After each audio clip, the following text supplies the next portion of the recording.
joins, I will request Dr. Subhashish Das, he is our director from Ardent Steel Limited.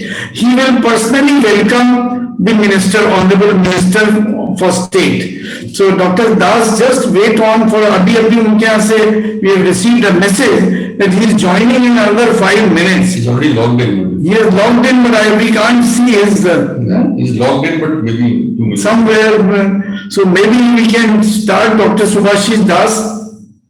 Dr. Subhashish Das is, of course, a very eminent person in his own right. He is the governing council member of Pellet Manufacturers Association. He's also the director of Ardent Steel Limited. An important thing about Dr. Das is he is a PhD in human resource management, and he has done wonders with Ardent Steel. He has actually raised the productivity, raised the plant capacity from 6 million ton to 8.6 million ton to 0.8 million ton. That's a problem. And without any capital expenditure, he has increased the capacity, which is truly remarkable. Because whenever I was a steel man, I know whenever you talk about capacity increase, you talk about a huge capex.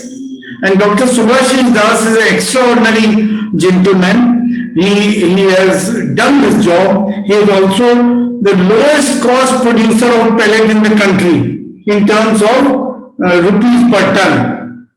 Of course, he has also set up a 1 million ton gas-based DRI plant at Salem. He is operating a 3 million ton integrated steel plant and 3 million ton iron ore mines for 3 years in Odisha. He is, of course, a lot of qualities about Dr. Das, and I can only add that last week in Bhubaneswar, there was a steel and mines conclave in which in Hindi I am using the word ye chha gaye.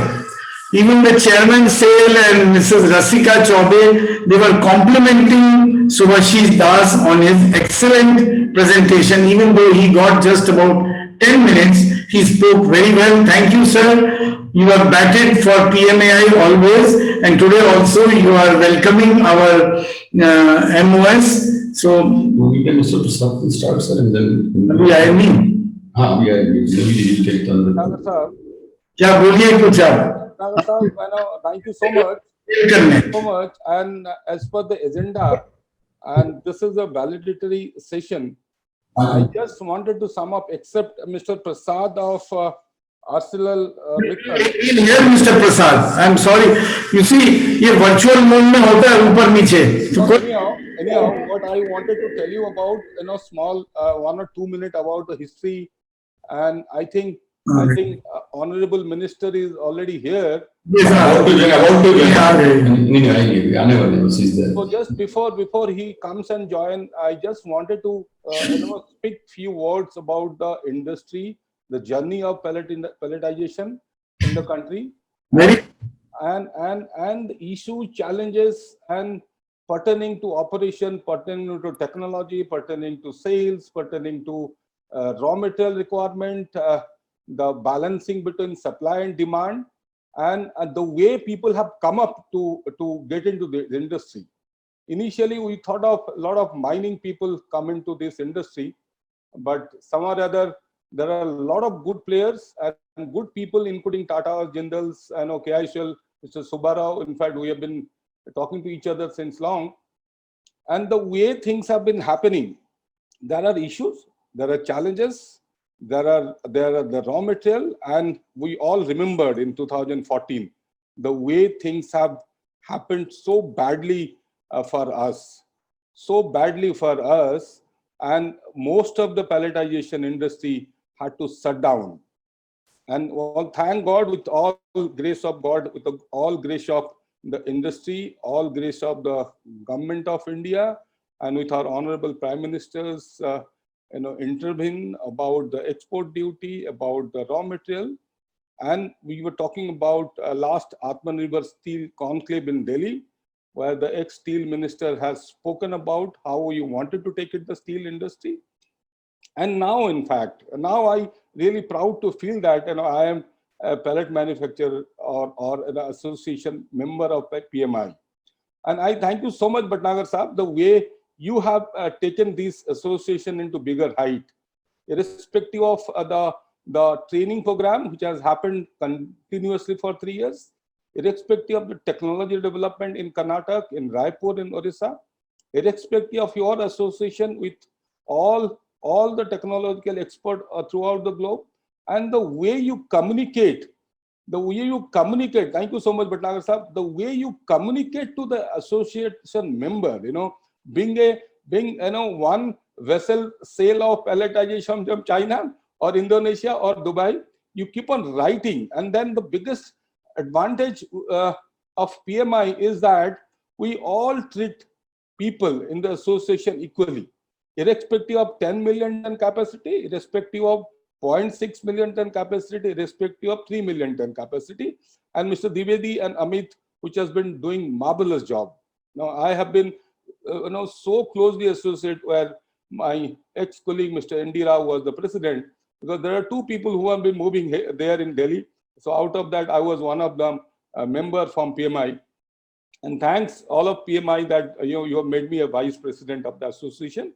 But point is that coming from the first session of Mr. Manish Kharbanda, the president of PMI, and then the presentation which has been done excellent by Asenco US, and see sitting there with the Raj and Julie, they have seen how difficult to see the proposed solution for pipeline.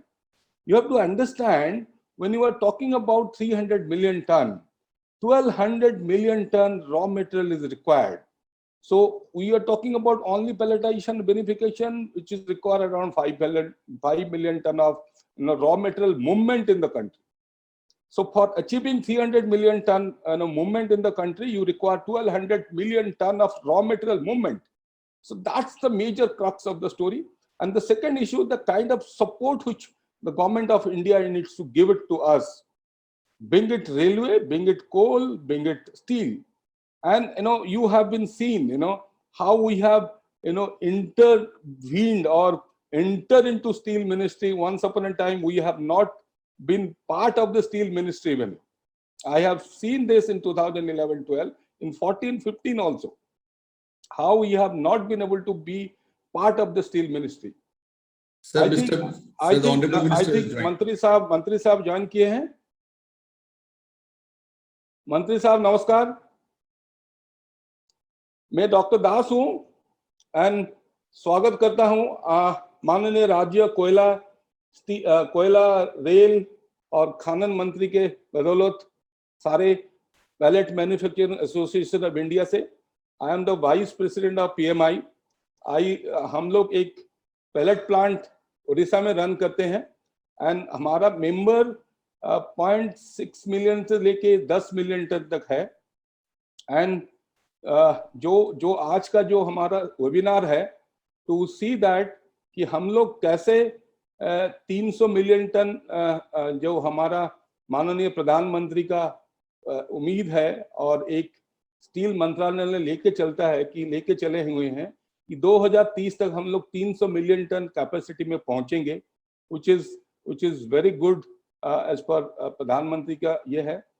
हमको सबसे अच्छा लगा कि 1980 आप जब एक सरपंच के हिसाब से सभापति पंचायत समिति से आज आप जिस मुकाम पर आए हुए हैं, and we all salute and we see that the way Indian democracy is continuing and the same democracy is happening on the entire pellet manufacturing association of India.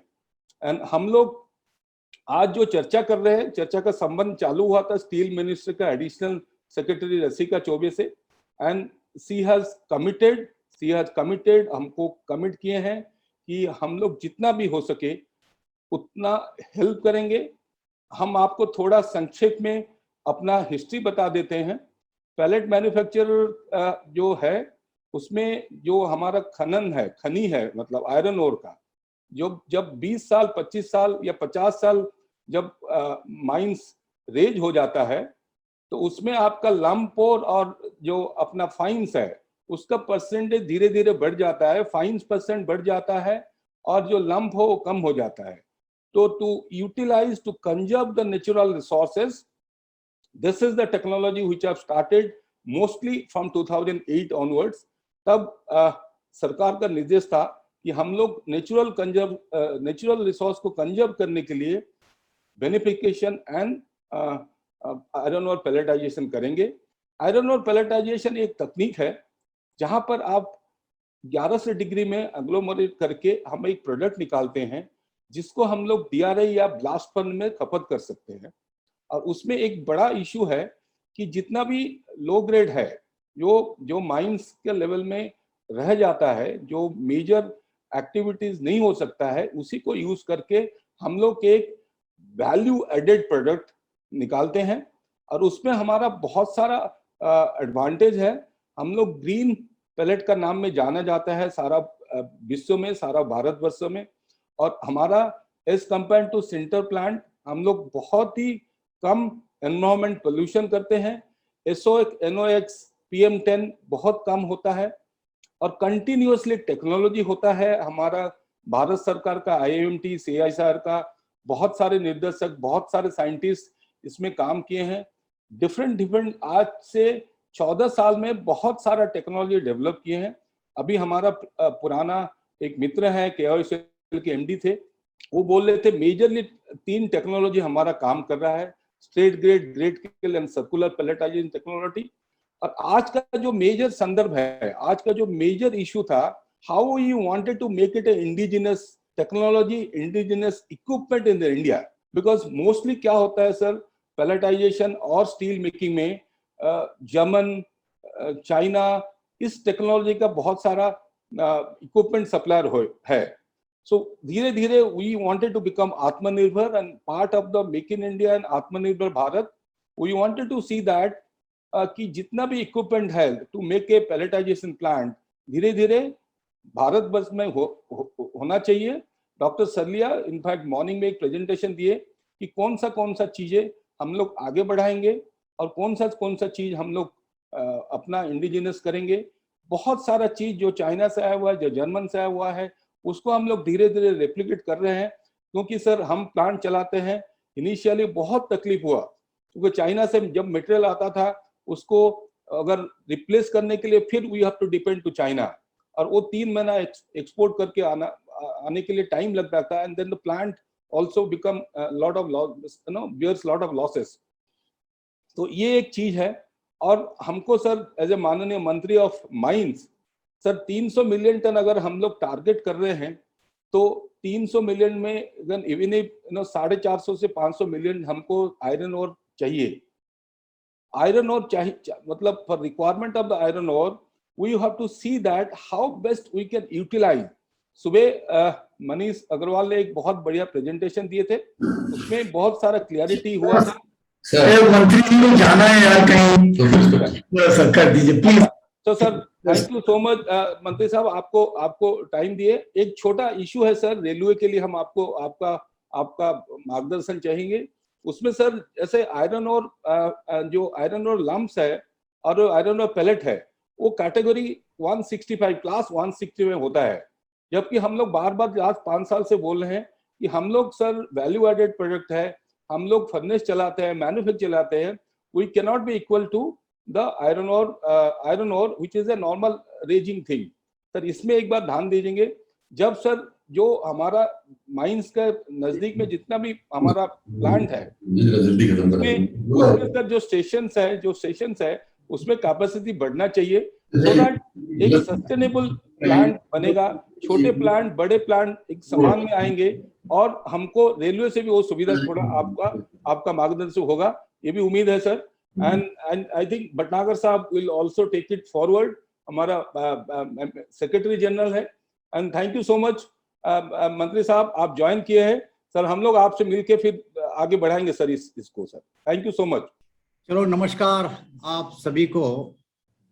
सबसे पहले तो मैं दूंगा आप सभी को कि आपने मुझे आपके इस मीटिंग में बुलाया, और जो दास साहब ने जो सुझाव मुझे दिए मैं वो ध्यान से सुन रहा था।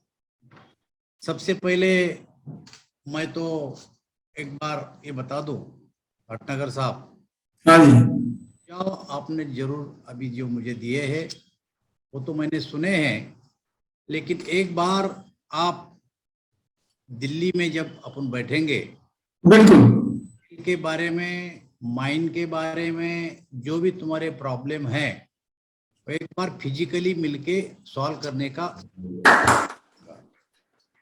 Thank you sir. हम लोग सब लोग आएंगे आपसे मिलने। Yes yes.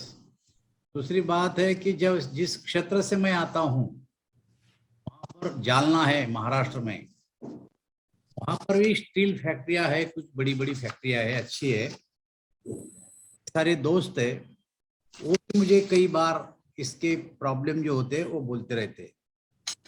लेकिन 2030 तक 300 मिलियन टन स्टील उत्पादन का जो लक्ष्य प्राप्त करने का है उसको आप कैसे अचीव करते, इस विषय पे जो आपने वेबिनार बनाया है ये बहुत ही अच्छी बात है। के विकास और प्रधानमंत्री के आत्मनिर्भर भारत के सपने को साकार करने के लिए एक बहुत ही अच्छा कदम आप लोगों ने आज उठाया है। माननीय प्रधानमंत्री नरेंद्र मोदी जी ने 73वें और 74वें स्वतंत्रता दिवस पर लाल किले से अपने संबोधन में भारत को आत्मनिर्भर बनाने के लिए जितने साधन अपने पास है उनके वैल्यू एडिशन की आवश्यकता पर भी उस दिन जोर दिया था, जो आपने भाषण सुना होगा। स्टील नीति 17 के अनुसार 30 या 31 तक भारत में स्टील उत्पादन क्षमता को बढ़ाकर 300 मिलियन टन करने का लक्ष्य रखा है, जो आपने भाषण में अभी बोला है। इसके अलावा प्रति व्यक्ति स्टील की खपत को 160 किलोग्राम तक बढ़ाने के और ग्रीन हाउस गैस उत्सर्जन को कम करने की परिकल्पना भी की गई थी। 300 मिलियन टन तक के कच्चे स्टील की क्षमता हासिल करने के लिए प्राकृतिक संसाधन जो अपने पास है, फाइनेंस, मैन पावर और इंफ्रास्ट्रक्चर को बड़े पैमाने पर जुटने की आवश्यकता होगी।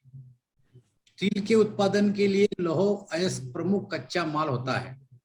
जैसे कि आप सभी जानते हैं कि किसी भी राष्ट्र के विकास में लोहा और स्टील की बहुत ही महत्वपूर्ण भूमिका होती है। ये 300 मिलियन टन करना बहुत जरूरी है अपने देश के लिए। ब्लास्ट फर्नेस के लिए पैलेट्स प्रमुख कच्चा माल होता है और यह ब्लास्ट फर्नेस की उत्पादकता को कई गुना बढ़ाने की क्षमता रखता है। उद्योग की अब लगभग 110 मिलियन टन की प्रतिवर्ष की क्षमता है और इसमें 40,000 करोड़ रुपए से अधिक का निवेश शामिल है। साथ ही ये 1 लाख से अधिक लोगों को रोजगार भी प्रदान करता है। भारतीय पैलेट उद्योग विश्व का 5वां सबसे बड़ा पैलेट उत्पादक है। IBM ने देश में लो और लीन ग्रेड लोहा अयस्क संसाधनों के उपयोग पर एक रिपोर्ट खान मंत्रालय को सौंपी है। ये भारत सरकार की बहुत ही उत्साहजनक पहल है और मेरा मंत्रालय इन सिफारिशों पर काम कर रहा है। आपको बताना चाहूंगा कि 2014 से पहले पैलेट्स की धुलाई पर अधिक चार्ज लिया जाता था, परंतु जब से हमारी सरकार बनी है हमने पैलेट्स के लिए माल ढुलाई और सभी प्रकार की आवाजाही के फ्रेट को यूनिफॉर्म करके विसंगति को दूर किया है। ये है कि आज इस वेबिनार में स्टील जगत के एक्सपर्ट्स ने 2030 तक 300 मिलियन टन के लक्ष्य को प्राप्त करने के लिए राष्ट्रीय स्टील नीति में निर्धारित विजन को साकार करने के लिए पैलेटाइजेशन और बेनिफिशियरी से जुड़े विभिन्न मुद्दों पर चर्चा की है। मैं आप सभी को फिर एक बार आश्वासन देता हूं कि जब भी फिजिकल अपन मिलेंगे उस समय सभी मुद्दे जो है अपने उस पर चर्चा करके, सार्थक चर्चा करके मैं आपके साथ बोलूंगा और जहां पर भी आपका जो विषय है रखने की जरूरत पड़ेगी मैं रखूंगा। इतना ही बोल के मैं आपकी रजा लेता हूं। आप सबने इसमें भाग लिया, मैं आपको सबको धन्यवाद देता हूं। नमस्कार। Thank you sir. Thank you. और हम लोग पक्का आपसे आएंगे समय लेंगे। आपके ऑफिस से, और हमारे चार्ज उनको लेके आए, तो वो आपको आमने सामने बताएंगे क्या दिक्कतें हैं। जी जी पक्का, ठीक है, thank you. Thank you. So now we